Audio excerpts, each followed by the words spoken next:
Bienvenidos una vez más a nuestra escuela de Trascendiendo Generaciones. Mi nombre es Miguel Tábara, coronel, y les damos la bienvenida a todos ustedes que en este momento se están conectando a nuestra escuela Trascendiendo Generaciones. Hoy es nuestra última sesión de este cursillo que es la nueva hermenéutica. Así que vamos a tener un tiempo de poder escudriñar un tanto las escrituras, pero también ver algunos asuntos propios de la enseñanza de hoy. Hoy vamos a ver acerca de las enseñanzas extremas de la nueva hermenéutica, ¿sí? Y tenemos dos objetivos ahí: conocer las enseñanzas erróneas de este sistema hermenéutico y también poder explicar a otros las nociones aprendidas en esta clase desarrollada en este día lunes. Así que si usted ya tiene su apunte, tiene su Biblia, entonces vamos a comenzar en esta noche, ¿sí? Es la última sesión, ¿sí?, de este cursillo. La semana pasada vamos a hacer una introducción para conocer un poquito y traer a la memoria de lo que hablamos la semana pasada. La semana pasada estuvimos viendo acerca de qué es la nueva hermenéutica en sí. Entonces nosotros dijimos que esta nueva hermenéutica no puede definirse como una hermenéutica verdadera porque no es en sí hermenéutica, y más bien es una reacción a la antigua hermenéutica y que está contraria a las escrituras. Vimos también la postura de los que promueven este sistema de enseñanza. Dijimos que tildan a los que estudian juiciosamente las escrituras como legalistas, fariseos, extremistas, etc. Eso es lo que vimos la semana pasada. También vimos su origen o su inicio, y dijimos que el origen y el inicio de esta llamada así nueva hermenéutica tuvo lugar en el huerto del Edén, cuando el enemigo, ese nuevo profesor, ese nuevo maestro, introdujo una falsa enseñanza. Entonces, los inicios de esta llamada así nueva hermenéutica lo encontramos ya desde el Edén. Después vemos algunas cosas más, como qué considera, qué es lo que cree la nueva hermenéutica, ¿sí?, o la llamada así nueva hermenéutica. Se dijo la clase pasada que consideran que hemos estado leyendo totalmente mal las escrituras y que la inspiración de la escritura para ellos no es real, lo niegan. Y terminamos finalmente diciendo que permanezcamos en la verdad de Dios. Hoy, en esta última sesión, vamos a ver algunas enseñanzas extremas de la nueva hermenéutica. Así que vamos a ir con el primer punto. Ellos, o este método de enseñanza, los que practican, los que promueven este método de enseñanza de esta nueva hermenéutica así llamada, dicen lo que la Biblia enseña depende de quien lo interpreta. Es decir, toda conclusión de los que estudian la Biblia es subjetivo. Es decir, es una opinión humana. En ese sentido, no hay verdad absoluta. Todo es relativo. Entonces, si la verdad es relativa, según ellos, si la Biblia enseña, ellos dicen que la Biblia enseña de que se interpreta o entiende de quién, ¿sí?, de quién o cuál persona puede interpretar la Biblia, ¿sí? Entonces ya se cae en un error subjetivo, es decir, yo interpreto la escritura a mi modo, la otra persona lo interpreta en su modo, entonces ya viene a ser subjetivo, porque todos lo pueden interpretar a su modo, ya es una interpretación humana. Entonces la escritura ahí cae ya en algo subjetivo, ya no es verdad absoluta. Entonces los que promueven la nueva hermenéutica están señalando que lo que la Biblia enseña depende de quién lo interpreta. Ahora, con eso quiere decir que lo que es verdad para mí, necesariamente no es verdad para usted, si así ellos lo expresan. Y entonces ya caemos en lo que es el relativismo, es decir, no hay verdades absolutas, cada quien tiene su verdad. Por eso es que si ustedes hacen un sondeo, así como alumnos juiciosos de las escrituras, siempre hay esta palabra que dice, bueno, yo entiendo las escrituras a mi manera. Entonces ya es una opinión humana, no entendemos la escritura a nuestra manera. Tenemos que entender las escrituras, ¿sí?, a la luz de la palabra, porque la escritura es nuestra guía, este es nuestro rumbo, nuestra dirección. El Salmo va a decir que la palabra del Señor es lumbrera a nuestro caminar. Entonces la palabra del Señor no es relativo, ¿sí?, no es una opinión humana, ¿sí?, es palabra del Señor y es inspirada por el Espíritu Santo del Señor. Entonces cuando decimos que, o la nueva hermenéutica, que dice que lo que la Biblia enseña depende de quien lo interpreta, ¿sí?, entonces la conclusión de aquellos es subjetivo y se cae un relativismo. El relativismo es una corriente filosófica y se funda en una idea de la verdad absoluta no existe. Es decir, entonces el concepto de verdad depende de criterios variables, inconstantes, de teorías científicas, valoraciones personales, tradiciones culturales, etc. ¿Sí? Debemos entender que no hay una cultura cristiana, ¿sí?, para todas las personas. Hay una doctrina bíblica para todas las personas. Eso debemos entender. Lo que también enseñan es, en un segundo momento, es que la Biblia, dicen ellos, los que practican este sistema de interpretación hermenéutica, dicen que la Biblia no es el libro de ley ni de legislación. Es decir, la Biblia no es un modelo, no es un patrón, y tampoco es verdad objetiva o verdad absoluta.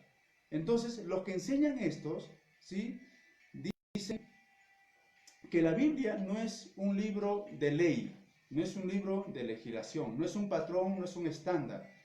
Entonces, muchos han caído en los errores extremistas, ¿sí? Cuando hablamos de errores extremistas, aquí vamos a tener la idea de que hay mucha gente que pone un atributo de Dios por encima de otros, pone énfasis en una virtud de Dios por encima de otros.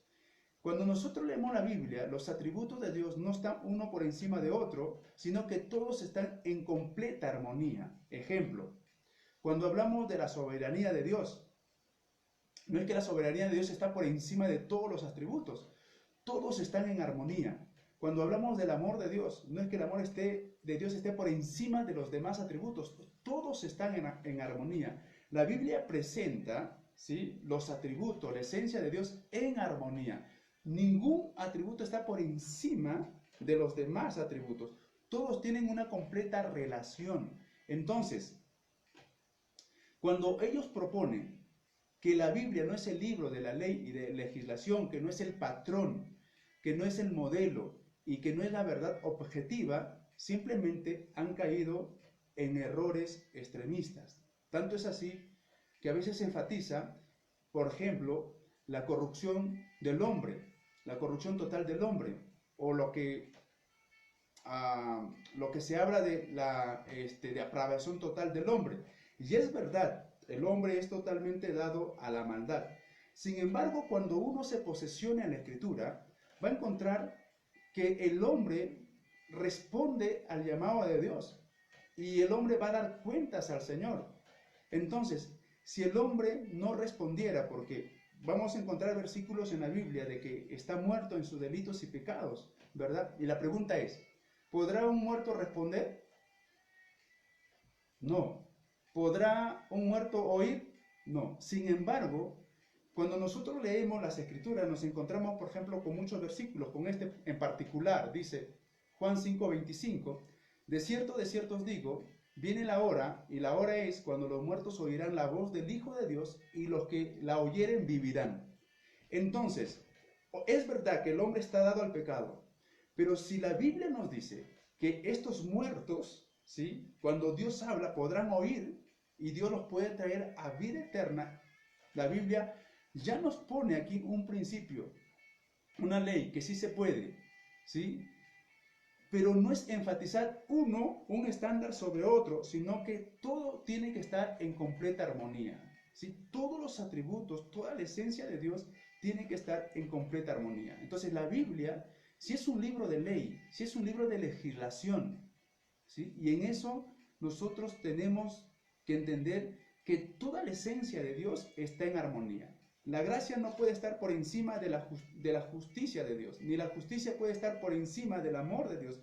Todo está en completa relación para que la ley de Dios, la legislación de Dios, ese modelo y ese patrón pueda regir nuestra vida y de quién, ¿sí?, y de quién pueda resucitar para vida eterna. Ahora, cuando ellos dicen que la Biblia no es el libro de la ley o de legislación, nos vamos a encontrar entonces que el Nuevo Testamento o el Antiguo Testamento no es ley. Sin embargo, cuando nosotros leemos algunos textos que ahora lo vamos a leer, nos encontramos que la Biblia contiene palabras, que contiene ley, que contiene mandamientos. Entonces, por ejemplo, Primera de Pedro, capítulo 4, versículo 11, dice el apóstol Pedro aquí, Primera de Pedro, capítulo 4, versículo 11, dice, si alguno hable conforme a las palabras de Dios, y si alguno ministre conforme al poder de Dios, para que en todo sea Dios glorificado por Jesucristo, a quien pertenecen la gloria y el imperio por los siglos de los siglos. Amén. Si la nueva hermenéutica plantea que la Biblia no es un libro de ley y legislación, entonces, ¿por qué Pedro está diciendo que si alguno hable conforme a las palabras de Dios? Aquí hay un estándar ya de ley, aquí hay un estándar de principio. Cuando nosotros leemos Primera de Corintios, capítulo 9, versículo 21, el apóstol Pablo dice lo siguiente. Primera de Corintios, capítulo 9, versículo 21. Dice la palabra del Señor, a los que están sin ley, como si yo estuviera sin ley, estando yo sin ley de Dios, dice, sino bajo la ley de Cristo. Entonces el apóstol Pablo está diciendo aquí, no estando yo sin ley de Dios, sino bajo la ley de Cristo. Es decir, aquí hay un principio, que la palabra de Dios ya es una ley, es una norma. Cuando nosotros leemos Romanos capítulo 3, versículo 27, Romanos 3, 27, dice, ¿dónde pues está la jactancia? Queda excluida. ¿Por cuál ley? ¿Por la de las obras? No, sino por la ley de la fe. Entonces nos encontramos que la Escritura tiene leyes, tiene legislación, es un modelo, es un patrón para que nosotros la obedezcamos y la sigamos. Gálatas también va a decir lo mismo. Dice, cumplid así la ley de Cristo. Es decir, la Biblia tiene leyes para obedecerlas. Entonces, cuando nosotros escuchamos de que la Biblia no es un libro de ley y de legislación, entonces la nueva hermenéutica está equivocada, porque la Biblia sí es un libro de ley, de mandamientos, que todo creyente debe persistir en ella y debe caminar en ella. Ahora, ellos también dicen que la Biblia no es libro de ley, sino de principios. Ahora, pero para ellos los principios bíblicos son imprecisos, confusos, subjetivos. Ahora, si la Biblia no es un libro de ley, sino de principios, ¿sí?, y todavía principios que ellos lo consideran subjetivos, concluyen entonces que cada persona que llega a una conclusión de la Biblia tiene una conclusión vaga, es decir, no entendible. Ahora, como ya hemos visto aquí, que el apóstol Pedro, Corintios, también el apóstol Pablo, nos dice que hay leyes, estamos bajo la ley de Dios, bajo la ley de Cristo, y la ley rige nuestros principios de vida. Entonces, si la Biblia no es un libro de ley, sino de principios, y para ellos todavía principios bíblicos imprecisos, confusos, o subjetivos, o relativos, ¿sí? La Biblia nos llama, por ejemplo, a un principio. Honroso sea el matrimonio y el hecho sin masía. Ese es un principio, ¿verdad? Que la debemos respetar. Pero también nos precisa ahí, dice que los adúlteros y los fornicarios, Dios los aborrece. Entonces hay un principio, y ese principio estaba regido bajo la ley del Señor. Entonces, si para ellos la Biblia no es un libro de ley, para nosotros como creyentes sí lo es. Porque fuera de las Escrituras no podemos ser más. Dentro de las Escrituras está nuestra obediencia y nuestra sujeción a la palabra del Señor. Lo tercero que esta nueva hermenéutica promueve es que dice que la Biblia es una colección de cartas de amor. Entonces, aquí el amor de Dios para la humanidad. O sea, la Biblia es una colección de cartas de amor. Entonces, ellos proponen que el hablar de ese amor, ¿sí?, está por encima o sobre la doctrina. Elevan el amor por encima de la doctrina, elevan la compasión por encima de los mandamientos. Dicen que el amor nos obliga a recibir a todos como estén. Si tú estás en pecado, estás en fornicación, estás metido en cualquier asunto pecaminoso, ¿qué importa? Como el Señor ama, puedes tú ser parte, digamos, no sé, de la iglesia, del cuerpo de Cristo. Entonces, ellos están enfatizando esto y ponen quizá en conflicto entre el amor y la doctrina. Ahora, ellos hablan mucho del amor, esta nueva hermenéutica, o los que practican esta nueva hermenéutica, pero no en el sentido bíblico. Recordemos o miremos un tanto el amor de Dios. El amor de Dios no es un amor permisivo, como le dije la semana pasada. El amor del Señor no es un amor permisivo. Cuando nosotros vemos el amor de Dios en las Escrituras, ¿sí?, no es como ellos lo plantean. No es que digamos, bueno, Dios es amor y como Dios es amor, vengan todos porque Dios les va a aceptar así. Obviamente Dios es amor. Pero para estar dentro de ese amor de Dios, la Biblia nos presenta un diferente panorama. Ejemplo, Hechos capítulo 16, versículo 31. Dice la Escritura, Hechos 16, versículo 31. Dice, y ellos dijeron, cree en el Señor Jesucristo y serás salvo tú y tu casa. Ahora, el amor de Dios, hay una condicionante, que el amor de Dios exige creer. Y no un creer vago, no un creer como los demonios. La Biblia dice que los demonios creen y tiemblan, pero no obedecen. Entonces, el amor de Dios requiere creer. Y ese creer es obediencia. Entonces, si todos vamos a ir al cielo, una condición es creer. Y si tú no crees, estás fuera. No como lo plantea la nueva hermenéutica o este sistema. Como Dios ama, todos ingresen. No es así. El amor de Dios requiere creer. Y un creer no subjetivo, no un creer relativo, sino un creer absoluto, un creer que salva. Ahora, fijémonos en Romanos capítulo 10. Romanos capítulo 10, versículo 9 al 13. Romanos 10, de 9 al 13, dice, que si confesares con tu boca que Jesús es el Señor, y creyeres en tu corazón que Dios le levantó de los muertos, serás salvo.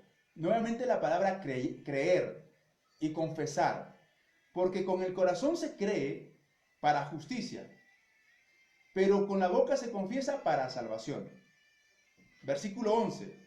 Pues la Escritura dice, todo aquel que en él creyere no será avergonzado, porque no hay diferencia entre judío y griego, pues el mismo que es Señor de todos es rico para con todos los que le invocan. Versículo 13, porque todo aquel que invocare el nombre del Señor será salvo. Para entender, si la nueva hermenéutica está proponiendo que el amor de Dios o que la Biblia es una colección de cartas y que está por encima de la doctrina, de la enseñanza, la Biblia nos dice que no es así. Para nosotros entrar en ese amor perfecto de Dios, en ese amor que no es permisivo, lo que se requiere es creer. Y la Biblia dice eso, tenemos que creer. ¿Y el creer para qué? Para justificación. ¿El creer para qué? Para salvación. ¿Sí? Dios ama, es verdad, Dios ama. De tal manera Dios amó al mundo, perfecto. Pero cuando leemos los siguientes versículos de Juan 3, 16, 17, 18, nos va a decir, el que no cree ya es condenado. Y el que cree tiene vida eterna. Entonces, el amor de Dios requiere creer. Y un creer que trae arrepentimiento, confesión y conversión. Lo que el amor de Dios requiere es que nos arrepintamos de nuestros pecados. Proverbios 28:13.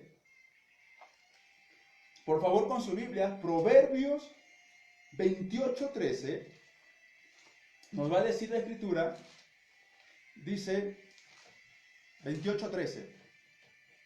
El que encubre sus pecados no prosperará, mas el que los confiesa se apartará y se apartara alcanzará misericordia. Entonces, el amor de Dios requiere arrepentimiento de nuestros pecados. El amor de Dios no es permisivo, no es como lo plantean, como que si dos hombres se aman, ¿qué vamos a hacer? Dios es amor. Así no es. La Biblia lo plantea diferente.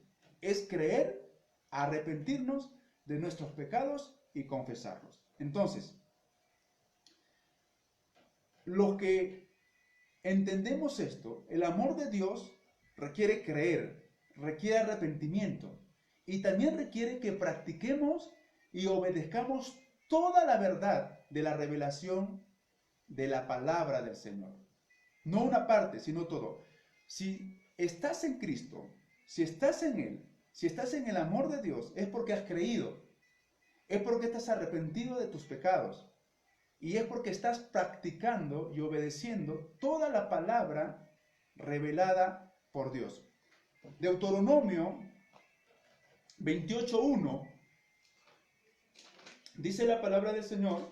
Deuteronomio 28:1 dice: acontecerá que si oyeres atentamente la voz de Jehová tu Dios para guardar y poner por obra todos sus mandamientos que yo te prescribo hoy, también Jehová tu Dios te exaltará sobre todas las naciones de la tierra. Entonces, el amor de Dios requiere obediencia, requiere aplicación de los mandamientos del Señor. Ahora, si la nueva hermenéutica, este nuevo método de interpretar, dice que la Biblia es una colección de cartas de amor y pone el amor de Dios por encima de la doctrina, la Biblia, la palabra de Dios, nos dice otra cosa, que el amor de Dios requiere creer, arrepentimiento de nuestros pecados, que obedezcamos y practiquemos la palabra del Señor. Por eso que el amor de Dios no es permisivo. El amor de Dios, por eso es que cuando por ahí alguien predica, dice, Cristo te ama. Perfecto, Cristo le ama, pero tiene que arrepentirse para que ese amor sea perfecto. El punto número 4 de esta, antes de pasar al punto 4, entonces, tanto el Antiguo como el Nuevo Testamento, ¿sí? No son simplemente cartas de amor, no son libros de amor, ¿sí? Recordemos que el mundo hoy ha ensalzado y ha puesto el amor de Dios por encima de todo. Pero recordemos, como ya mencioné hace un momento atrás, que los atributos de Dios, la esencia de Dios están en armonía. Ningún atributo está por encima de otro, ningún atributo minimiza a los demás. Su justicia del Señor conlleva su amor. El amor de Dios conlleva justicia. Entonces todo está en completa armonía. Por lo tanto, tanto el Antiguo Testamento como el Nuevo Testamento, ¿sí?, hablan de disciplina, hablan de obediencia, hablan de leyes y de mandamientos que como creyentes tenemos que practicarlo. Ahora, el cuarto punto, ellos dicen que el tener un patrón bíblico, el tener un estándar bíblico, es una marca de intolerancia, ¿sí? Es un dogmatismo ignorante. Ahora, si esto fuera así, si no tuviéramos un patrón bíblico, un estándar para que guíe nuestra vida, entonces, hermanos, tendríamos un gran desorden en cuanto a nuestra organización, en cuanto a nuestro culto, en cuanto a la obra de la iglesia, incluso respecto al plan de salvación. La Biblia nos dice que ella es nuestra norma de vida, es nuestro estándar, pero estos que promueven la nueva hermenéutica plantean lo siguiente. Ellos dicen que las escrituras no constituyen un patrón para nuestras vidas, sino es un patrón rígido. Y se enfocan mucho en esta palabra que la escritura no constituye un patrón, un patrón rígido. Y elevan esta frase que seguramente ha escuchado, ¿no?, que la escritura es cristocéntrica. Perfecto, hasta ahí está bien la idea. Que la escritura no constituye un patrón rígido, dicen ellos, sino es cristocéntrica. Es decir, Cristo, ¿sí?, es el corazón del evangelio. Y que todo lo demás está por debajo, es secundario. Ahora, aquí sí tenemos ciertos problemas, porque, uno, si Cristo es el corazón del evangelio y todo lo demás es secundario, tenemos un error, porque el apóstol Pablo va a decir que él se sujeta o está bajo la ley de Cristo. ¿Y qué es la ley de Cristo? Sencillamente, la palabra del Señor. La palabra del Señor. Si Cristo es el corazón del evangelio, entonces toda la escritura es importante y todos sus mandamientos la tenemos que obedecer. Porque si no vamos a caer en este asunto. Ustedes habrán escuchado, dice, somos libres en Cristo, ¿verdad? Cristo nos ha libertado, hay que hacer todo lo que queramos. No es así. Si Cristo es el corazón del evangelio, entonces todos los mandamientos, todas sus ordenanzas, la tenemos que obedecer, ¿sí? La tenemos que practicar, la tenemos que ejecutar. Entonces, si ellos plantean y dicen que la Biblia no es un patrón para nosotros, sino que es una marca de intolerancia, y que las escrituras no constituyen un patrón rígido, sino que son cristocéntricas. Si fuese así, entonces Cristo, ¿sí?, Cristo, como dicen ellos, entonces si es así, Cristo debería, uno, ser exaltado, y como es exaltado, tendríamos también que obedecer su palabra, ¿sí? Si Cristo es el corazón del evangelio, tenemos que obedecer su palabra. Ellos lo plantean distintamente. Ellos dicen, Cristo es el corazón del evangelio, es verdad, pero lo demás, sus mandamientos y sus ordenanzas están de manera secundaria o en un segundo plano. Y no es así. Si Cristo es el centro de la Biblia, toda su palabra también la tenemos que obedecer y tenemos que practicarla. Porque si no sería un cliché. Cristo, pero sus mandamientos no. Cristo, pero no me sujeto a su palabra. Cristo, pero no ando conforme a la escritura. Cristo, pero vivo mi vida como quiera. O sea, no es así. Si Cristo es la esencia de la palabra, tenemos que obedecer también a sus mandamientos. Ahora, ellos nos acusan también de ser especialistas en las epístolas y menospreciar los evangelios. Pero cuando nosotros leemos Juan capítulo 14, el Evangelio de Juan capítulo 14, versículo 26, Juan 14:26. Dice la palabra del Señor: mas el Consolador, el Espíritu Santo, a quien el Padre enviará en mi nombre, Él os enseñará todas las cosas y os recordará todo lo que yo os he enseñado.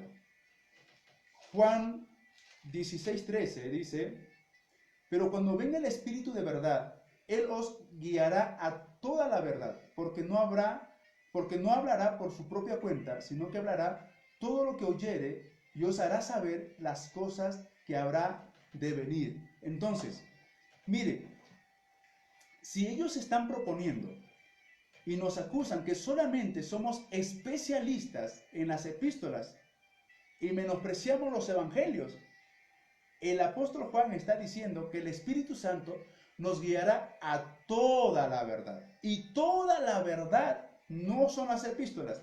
Toda la verdad no son los evangelios. Toda la verdad es la Escritura. Recordemos que el apóstol Pablo dice en Timoteo que toda la Escritura es inspirada por Dios. Entonces, si exaltamos a Cristo en las epístolas, lo tenemos que hacer también en los evangelios. Y si lo hacemos en los evangelios, lo tenemos que hacer en toda la Escritura. Hechos capítulo 20, versículo 20, dice la palabra del Señor: y como nada que fuese útil, he rehuido a anunciarlos y enseñarlos públicamente por las casas, dice el apóstol Pablo en Hechos 20. El versículo 27 dice: porque no he rehuido a anunciarlos todo el consejo de Dios. Entonces el apóstol Pablo está diciendo que él ha enseñado públicamente por las casas y no ha rehusado de anunciar todo el consejo de Dios. Es decir, la Escritura es todo el consejo de Dios. No es una parte, no es una sección, es todo el consejo de Dios. Por eso es que hoy tenemos ciertos problemas, porque muchos se han enfatizado solamente en las epístolas, ¿no? Y que Cristo está en las epístolas o en los evangelios. ¿Y qué es de las demás escrituras? El apóstol Pablo está diciendo que él ha enseñado todo el consejo de Dios, y todo el consejo de Dios está en las escrituras. Toda la escritura es inspirada por Dios, toda. No son las epístolas, no son las cartas universales, no solamente son los evangelios, es toda la escritura. Vas a encontrar a Cristo desde Génesis y lo vas a terminar en Apocalipsis. Vas a encontrar la revelación de Dios en toda la escritura. La palabra de Dios no está seccionada. Toda la escritura es inspirada por Dios. Por lo tanto, el Nuevo Testamento o el Antiguo Testamento, que constituye la palabra del Señor, es un patrón, es un modelo para nosotros. Segunda carta a Timoteo,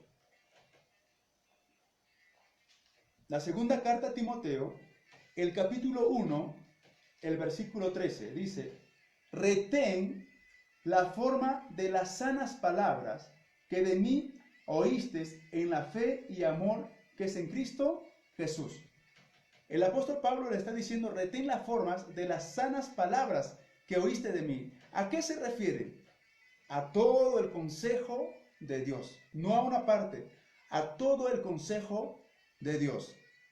Entonces, tenemos que ser conscientes de que todo el consejo de Dios se tiene que practicar. Cuando hablamos, por ejemplo, de las buenas nuevas, ¿sí? Las buenas nuevas. Cuando hablamos que el Evangelio es buenas nuevas, entonces son buenas nuevas. Ahora, alguien dirá entre ustedes, ¿no? Pero cuando anunciamos las buenas nuevas, también tenemos que anunciar las malas noticias. A ver, explico. Las buenas nuevas por sí van a tener ciertas condiciones.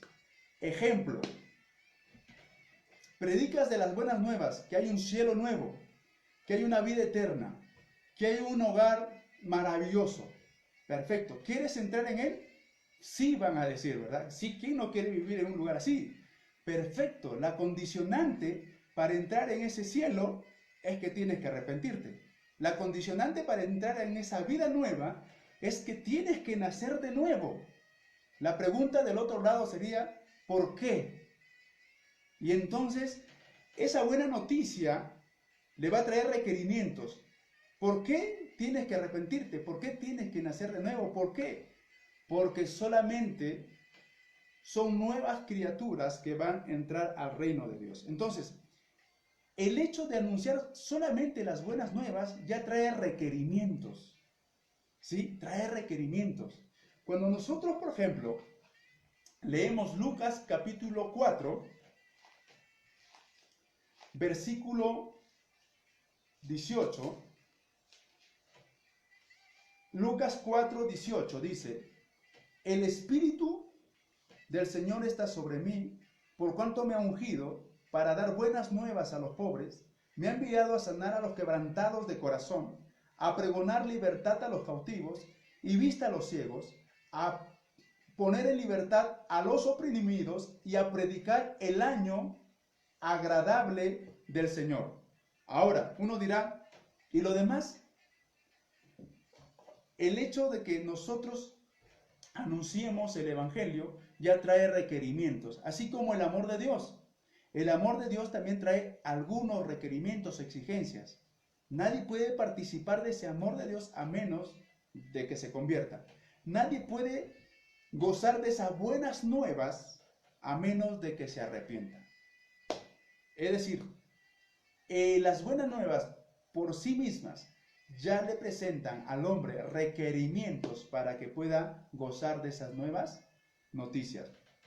Ahora, ya dijimos que el Nuevo Testamento, como el Antiguo Testamento, ¿sí? Es un patrón, es una norma para nuestras vidas. Ahora, a la nueva hermenéutica o a los que practican este sistema de interpretación, les incomoda que citemos textos bíblicos para probar alguna proposición o argumentar o defender una doctrina, una enseñanza bíblica. Recuerde que nuestro Señor usó las Escrituras para combatir al enemigo. Mateo 4:4, por ejemplo, dice la palabra del Señor, en Mateo 4:4, dice, Él respondió y dijo, escrito está, no solamente de pan vivirá el hombre, sino de toda palabra que sale de la boca de Dios. Mateo 7:10, dice la palabra del Señor, o si le pide un pecado, Mateo 4, versículo 7, dice, y Jesús le dijo, escrito está también, no tentarás al Señor tu Dios. El versículo 10 dice, entonces Jesús le dijo, vete Satanás, porque escrito está, al Señor tu Dios adorarás y a Él solo servirás. Cuando, hermanos, vamos a defender la Escritura y vamos a defender nuestra creencia, no lo vamos a hacer por lo que yo creo, porque algunos creyentes por ahí dicen, bueno, lo que yo creo, lo que yo pienso, no es así. No es lo que usted piensa, lo que usted cree, sino es qué es lo que dice la Escritura en cuanto a tal o cual detalle. Entonces Jesús respondió al enemigo con la palabra, escrito está. Jesús respondió, ¿no habéis leído? Entonces tenemos que nosotros considerar que si citamos textos bíblicos para contrarrestar un error, está bien. Cristo lo hizo y lo hizo con el enemigo. Pero no es nuestra postura de que yo creo, yo pienso, yo creo así, no. Tenemos que sujetarnos a la Escritura, porque toda nuestra vida depende de la Escritura. No depende de lo que yo digo o de lo que usted dice. Dependemos de la Escritura. Ahora, vamos a ir culminando, ¿ya? Ellos también proponen, esta nueva hermenéutica propone que la doctrina es la base, que la doctrina no es la base de la comunión, sino el evangelio. Hacen una distinción entre doctrina y evangelio y afirman que debe haber comunión con todos. Es decir, ellos están diciendo que la doctrina no es la base de la comunión, sino el evangelio. Y por eso es que todos tenemos comunión y nos aceptamos a través del evangelio. No obstante, ¿sí?, las diferencias doctrinales. Es decir, si yo abrazo el evangelio, entonces otros pueden también tener comunión conmigo sin importar las diferencias doctrinales. Ejemplo, yo adoro y sirvo a Cristo. Y si tú eres liberal, no importa, el evangelio nos une, no importando la doctrina. Eso es lo que piensan. Sin embargo, hermanos, cuando nosotros encontramos la palabra de Dios, cuando nosotros nos vamos a la palabra del Señor, Jesús entregó a los apóstoles y les pide que a través de la enseñanza tengan unidad, que a través de la enseñanza, a través de la doctrina, tengan comunión, ¿sí?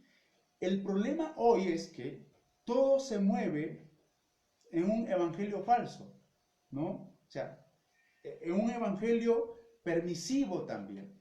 Y es por eso que nos encontramos con una tendencia ecuménica grandísima. No importa en lo que creas, pero si crees en el evangelio, todos nos podemos unir. No importa las doctrinas que tú practiques, pero si crees en el evangelio, entonces te unes. Entonces no es así. Primera de Timoteo, capítulo 1, versículo 10, dice la palabra del Señor. Primera de Timoteo, capítulo 1, versículo 10 al 11, dice: para los fornicarios, para los sodomitas, para los secuestradores, para los mentirosos y perjuros, y para cuantos se opongan a la sana doctrina. ¿Qué quiere decir? A la sana enseñanza de la palabra del Señor. Versículo 11.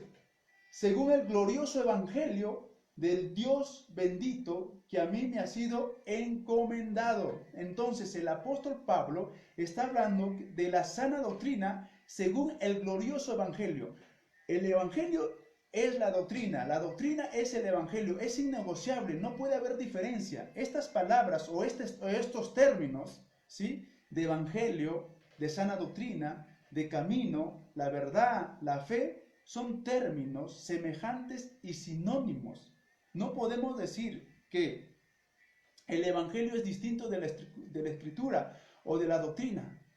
Si creemos en el evangelio contiene doctrina, enseñanza y dirección para nuestra vida. Entonces, pero esta falsa hermenéutica o la llamada nueva hermenéutica dice que la doctrina no es la base de la comunión, sino el evangelio. A través del evangelio todos nos aceptamos sin tener en cuenta las doctrinas, la enseñanza. No. La Biblia nos habla del evangelio glorioso de Dios. Y la Biblia nos habla que hay comunión, ¿sí? Hay comunión en la enseñanza bíblica. Cuando nosotros leemos Hechos, nos habla que todos estaban unidos a los pies de los apóstoles a través de la enseñanza bíblica. El evangelio es doctrina. El evangelio es doctrina. La doctrina es el evangelio. No podemos hacer diferencia entre uno y otro, porque es una relación que está vinculada, que está afiatada, y no lo podemos dividir. Ahora, recordemos que el Espíritu Santo guió a todos los apóstoles, ¿sí?, a toda verdad, y fueron inspirados bajo el Espíritu Santo para escribir los 66 libros que tenemos aquí, tanto el Antiguo como el Nuevo Testamento. Recordemos que Pablo predicó todo el consejo de Dios, todo el consejo de Dios. No puso en relevancia un atributo y a los demás lo puso por abajo. Todos estaban en armonía y todos lo tenemos que predicar. Así como predicamos del amor, tenemos que predicar acerca de la justicia. Así como predicamos de la justicia, tenemos que predicar también de la santidad. Así como predicamos que Dios es soberano, también Dios es misericordioso. Entonces, tenemos que predicar todo y enseñar todo el consejo de Dios. Algunos dicen, o esta falsa llamada hermenéutica, consideran y dicen que los primeros creyentes del primer siglo del Nuevo Testamento, ¿sí?, no contaban ni siquiera con el Nuevo Testamento, no contaban con un patrón para que les guiara a la iglesia. Sin embargo, recordemos, hermanos, que aunque no tenían quizá el Nuevo Testamento, vamos a ponerlo así, pero sí tenían la Torá, el Tanaj, la Biblia hebrea, que estaba ahí, la Torá, los escritos y los profetas. Esa fue la base para escribir el Nuevo Testamento. El Nuevo Testamento se escribió bajo la base del Antiguo Testamento que nosotros conocemos.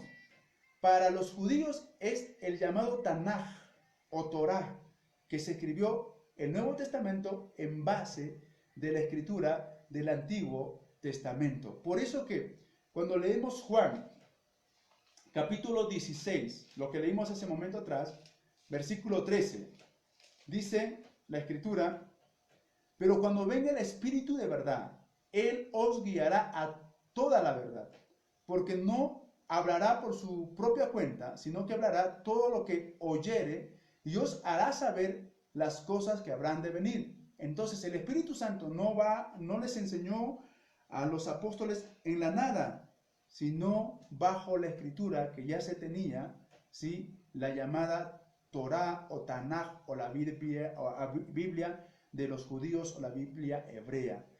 El Nuevo Testamento se escribió en esa base escritural. Entonces los apóstoles predicaban toda la verdad. Juan mismo dijo que los hermanos vivos sabían todas las cosas. Primera de Juan, capítulo 2, versículo 20. Primera de Juan, capítulo 2, versículo 20. Dice: pero vosotros tenéis la unción del Santo y conocéis todas las cosas. Versículo 27. Pero la unción que vosotros recibisteis de Él permanece en vosotros, y no tenéis necesidad de que nadie os enseñe, así como la unción misma os enseña todas las cosas, y es verdad y no es mentira, según ella os ha enseñado, permaneced en Él. Recordemos que los que escribieron las Escrituras fueron personas que conocían el Tanaj, que conocían el Antiguo Testamento, y por eso que el Espíritu les inspiró a través de lo que ya ellos conocían a escribir el Nuevo Testamento. Por eso que el apóstol Pablo va a decir: toda la Escritura es inspirada por Dios. Finalmente, ¿sí?, una de las enseñanzas de esta nueva llamada hermenéutica es que predican la redención social, es decir, el evangelio social. Y ahí vamos a acuñarle también el evangelio de la prosperidad, ¿sí? Entonces, ellos van a enfatizar mucho la ayuda social, van a enfatizar mucho el aspecto de que se saque a la gente de la pobreza, y no es tan mal.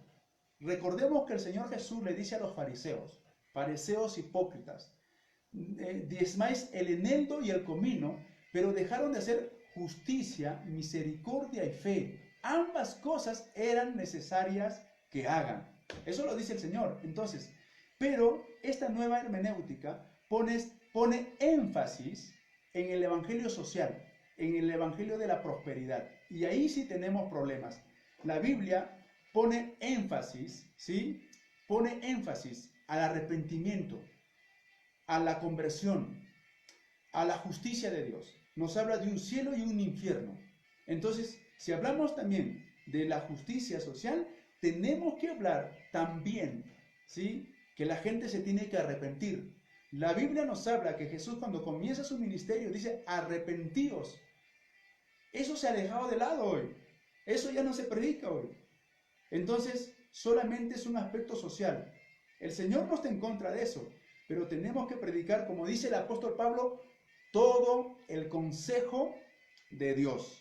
Entonces, por este concepto de evangelio social, ¿sí?, tenemos instituciones benévolas, tenemos instituciones frágiles que se han dedicado solamente a eso, mas no a predicar el evangelio. O sea, todo el evangelio, todo el consejo de Dios se tiene que predicar. Recordemos que Timoteo dice lo siguiente. Timoteo capítulo 2 Timoteo capítulo 3. Dice la palabra del Señor, 2 Timoteo capítulo 3, versículos 16 y 17. Dice, toda la escritura es inspirada por Dios y útil para enseñar, para redarguir, para corregir, para instruir en justicia, a fin de que el hombre de Dios sea perfecto, enteramente preparado para toda buena obra. Entonces, si algunos se han ido al extremo de negar la inspiración de las Escrituras, el apóstol Pablo nos dice que toda la Escritura es inspirada por Dios. Entonces, esta nueva hermenéutica que pretende rechazar la autoridad de las Escrituras, ¿sí?, diciendo que en ella no hay sostenimiento y que la palabra de Dios es subjetiva. Hermanos, a manera de conclusión ya, a rechazar la autoridad de la declaración explícita, el mandamiento explícito, el ejemplo aprobado y la inferencia necesaria, ¿sí?, entonces los que promueven la nueva hermenéutica rechazan la Biblia como nuestra guía en asuntos de doctrina y de espiritualidad. Entonces tengamos esto presente en nuestra relación cotidiana como iglesia, con muchos hermanos y con gente que promueve este asunto de la llamada nueva hermenéutica. Como dijimos, no es hermenéutica en sí, porque está en contra de la antigua hermenéutica que nos lleva a centrarnos en la palabra del Señor. Vamos a recordar que ningún atributo de Dios está por encima de otro, ¿sí?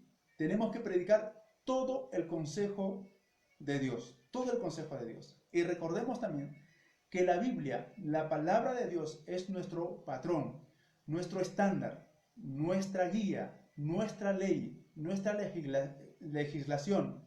No es una verdad relativa la palabra del Señor, es una verdad absoluta, objetiva, y tenemos que andar por ella. Entonces, tengamos siempre presente que no tenemos que enfatizar una doctrina más que la otra. Todos están en armonía y de todas tenemos que predicar. Así que, mis queridos hermanos, jóvenes o adultos que están ahí, y que esta enseñanza haya sido como para abrir nuestra mente y entender el movimiento o este sistema de la llamada nueva hermenéutica. 1, para tener cuidado. 2, para saber contrarrestar. Y 3, para estar firme en la palabra del Señor. Entonces, puntualmente, los que promueven la nueva hermenéutica rechazan la Biblia como nuestra guía, ¿sí?, en asuntos doctrinales, de enseñanza y en asuntos espirituales. Entonces tengamos presente esto, mis queridos hermanos, estudiantes de la palabra del Señor. Me he tomado un poco más de tiempo de lo normal, pero hoy hemos finalizado